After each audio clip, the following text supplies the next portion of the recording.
voz surgió de la oscuridad, y antes de acabar la frase, brillaban los ojos por encima del hombro de Adán. No. Salió ese nombre en la conversación. Y bastó un movimiento del dedo de Adán para hacer desaparecer a Imán Din. No pude convertir el hecho en un casus belli inmediatamente, porque mi jefe se había llevado todas las tropas a fin de aplastar en el norte a una cuadrilla de reyes esclavos. ¿No han oído hablar nunca de nuestra guerra contra Ibn Makarra? Casi estuvimos en una ocasión a punto de perder por su culpa nuestro protectorado, aunque ahora es aliado nuestro. ¿Verdad que era una fiera dañina, aún dentro de la manera de ser de aquella gente? Dijo el largo. Wade me habló de tal individuo el año pasado. Lo cierto es que el apodo con que todos se le conocían en aquel país era el de misericordioso, y es preciso que se haya hecho algo para conseguir un apodo como ese. Nadie de entre nosotros pronunciaba su nombre propio al referirse al hombre en cuestión. Decían él o el tal, y no lo decían levantando la voz. Combatió durante 8 meses contra nosotros. Lo recuerdo. Y también que apareció en no sé qué periódico un suelto hablando de esa lucha, contesté yo.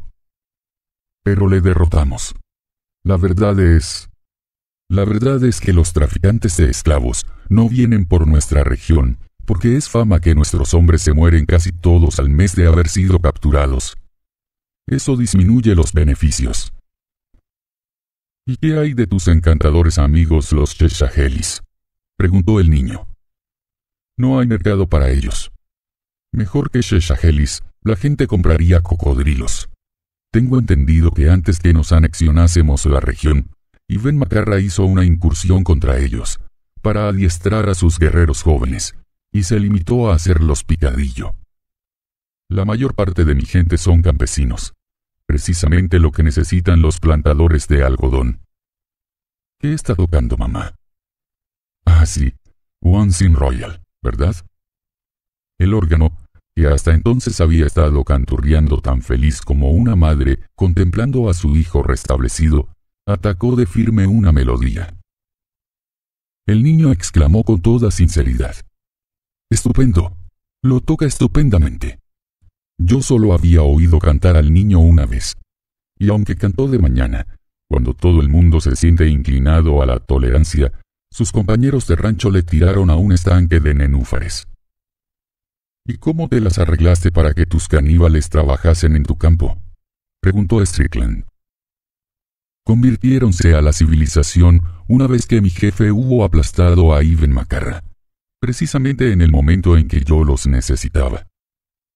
Mi jefe me había prometido por escrito que si yo conseguía rebanar un sobrante, él no se lo embolsaría esta vez con destino a sus caminos, sino que me permitiría que lo emplease en mi empresa algodonera. Yo solo necesitaba 200 libras. Nuestras rentas daban para poca cosa. ¿Qué fuentes de ingresos tenía el protectorado?, preguntó el largo en idioma indígena. El impuesto a las chozas, la patente de comerciantes, las licencias de caza y de minas. En total, menos de 14,000 rupias. Y hasta el último penique estaba marcado para una finalidad concreta desde muchos meses antes. Adán suspiró. Imán Din dijo con voz suave: «Hay también la multa a los perros que se meten en el campo del Sahib, y que el año pasado fue de más de 3 rupias. Yo creo que era justo multarlo, porque ladraban como condenados. Éramos bastante rigurosos en cuestión de multas. Yo logré que mi escribiente indígena, Bulaki Ram, se entusiasmara hasta la ferocidad. Llegaba a calcular los beneficios de nuestro proyecto algodonero hasta 3 decimales, después de las horas de oficina. Les aseguro a ustedes que envidio a los magistrados de este país, que todas las semanas arrancan el dinero a montones a los automovilistas. Yo me las había ingeniado para que ingresos y gastos se equilibrasen. Y estaba loco por conseguir las 200 libras necesarias para mi algodón. Cuando uno está solo le entran esas chaladuras, y acaba hablando en voz alta. Hola, ¿Llegaste a ese punto ya?, preguntó el padre. Adán asintió con un movimiento de cabeza.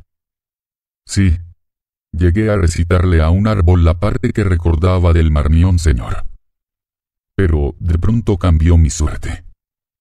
Cierto atardecer se me presentó un negro que hablaba inglés y que traía arrastrando de los pies un cadáver.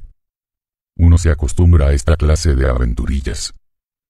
Me dijo que se lo había encontrado y que hiciese el favor de identificarlo, porque quizá consiguiese un premio si se trataba de uno de los hombres de Ibn Makarra. Era el muerto un musulmán viejo, con una buena cantidad de raza árabe. Un hombrecito de huesos pequeños y calvo. Yo me estaba preguntando cómo se había conservado el cadáver en tan buen estado en un clima como el nuestro, y de pronto el muerto estornudó. Hubieran ustedes visto al negro. Lanzó un alarido y pegó un bote como aquel perro en el Tom Sawyer, cuando se sienta encima de un escarabajo de nombre raro. El negro lanzaba ladridos sin dejar de correr, y mientras tanto el cadáver seguía estornudando. Me di cuenta de que había sido envenenado con sarki, que es una secreción de cierta planta que ataca los centros nerviosos. Nuestro oficial médico mayor está escribiendo una monografía sobre este tema. En vista de ello, Imam Din y yo procedimos a vaciar el cadáver, dándole jabón de afeitar, pólvora corriente de escopeta y agua caliente. Ya había sido testigo anteriormente de un caso de sarquizamiento. Por esta razón, cuando se le empezaron a despellejar los pies y dejó de estornudar, comprendí que viviría. Sin embargo, estuvo grave.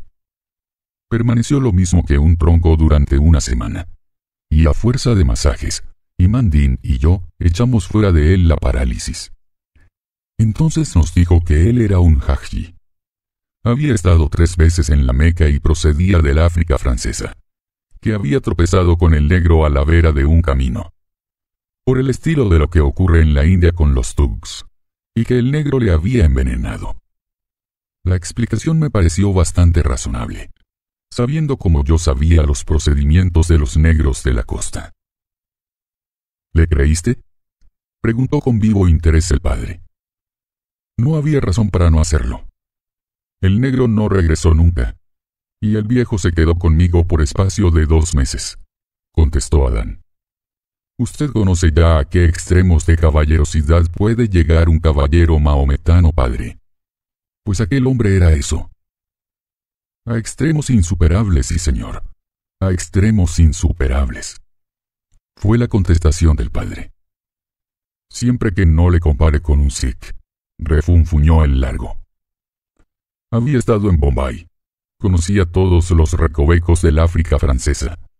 Sabía recitar poesías y textos del Corán un día entero. Jugaba al ajedrez como un maestro, y no saben ustedes lo que eso significaba para mí.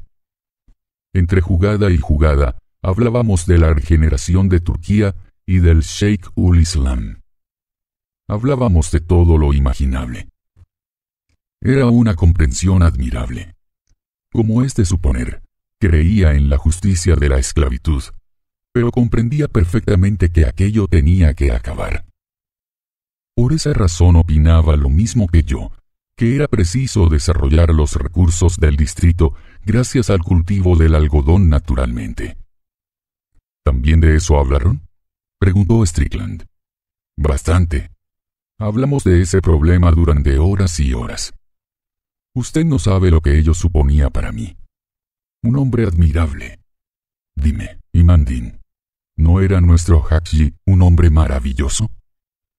Completamente maravilloso. Gracias al hajji, logramos reunir el dinero que necesitábamos para nuestro algodón. Yo me imaginé que Imam Din se había movido detrás de la silla de Strickland. Sí, aunque aquello tenía que ir de una manera muy dura contra sus convicciones. Encontrándome yo atacado de fiebres en Dupé, vino el árabe a traerme la noticia de que uno de los hombres de Ibn Makarra se paseaba descaradamente por mi distrito con un grupo de esclavos, sujetos con la horca. ¿Y qué te pasaba con la horca? ¿Que no podías tolerarla? preguntó el largo, porque Adán había subrayado la palabra horca apoyando en ella la voz. Cuestión de etiqueta local, señor mío, contestó Adán, demasiado absorto en el relato para reparar en el chiste atroz del largo. Cuando un comerciante de esclavos los lleva atravesando territorio británico, debe simular que se trata de criados suyos. El pregonarlos de pueblo en pueblo con la horca al cuello, es decir, con el palo ahorquillado en que se les mete el cuello, constituye una insolencia parecida a la que se cometía antaño en el mar, no poniendo en facha las gavias. Además, eso produce desasosiego en el distrito. Pensé que había dicho usted que los comerciantes de esclavos no cruzaba su jurisdicción. Intervine yo. Así es, pero mi jefe andaba en aquella época ahuyentándolos del norte, y ellos saltaban a territorio francés por todos los caminos que se les ponían delante. Yo tenía orden de hacer la vista gorda mientras ellos circulasen, pero aquello de ofrecer esclavos en venta metidos en la horca era pasarse de la raya. Yo estaba imposibilitado de marchar en persona, y por esa razón ordené a una pareja de nuestros policías Macalali y Aimandín que hiciesen por una sola vez una advertencia verbal a aquellos caballeros. Era bastante arriesgado, y hubiera podido resultar costoso, pero salieron vencedores. Regresaron a los pocos días con el comerciante de esclavos, que no ofreció resistencia, y una multitud de testigos. Le formamos juicio en mi dormitorio y le impusimos una hermosa multa. Para que ustedes comprendan hasta qué punto de perversidad había llegado aquel bestia de hombres. Es cosa frecuente que los árabes se vuelvan idiotas después de una derrota. Les diré que había raptado a 4 o 5 sheshaheli, y andaba ofreciéndolos en venta a todo el mundo por el camino. ¿No llegó incluso a ofrecértelos a ti, Mandín? Yo fui testigo de que ofrecía en venta comedores de carne humana, dijo Imandín. Por suerte para mi proyecto algodonero, eso que había hecho era faltar de 2 maneras a la ley. Había esclavizado a otros hombres y había puesto a la venta sus esclavos dentro del territorio británico. Eso significaba que yo podía imponerle una doble multa. ¿Y cómo se defendió?, preguntó Strickland, que había sido de la policía del Punjab. Por lo que recuerdo, aunque en aquel momento tenía yo una fiebre de 40 grados, se había equivocado de meridiano de longitud. Creía estar dentro del territorio francés. Aseguró que no lo haría nunca más si le castigábamos únicamente con una multa. Cuando le oí decir eso, sentí impulsos de darle un apretón de manos. Pagó en dinero contante, lo mismo que un automovilista, y se largó en el acto. ¿Usted lo vio? Sí. ¿No es cierto, Imandín? Doy la seguridad de que el sahib lo vio y habló con el comerciante de esclavos. Además, el sahib echó un discurso a los comedores de carne humana después que los hubo libertado, y ellos juraron proporcionarle toda la mano de obra que necesitaba para su plantación de algodón. Mientras ocurría todo eso, el sahib se apoyaba en el hombro de su propio servidor. Recuerdo algo de eso. Recuerdo que Bulaki Ram me dio los documentos para firmarlos. Y recuerdo con toda claridad que guardó el dinero en la caja fuerte. 210 magníficos soberanos ingleses.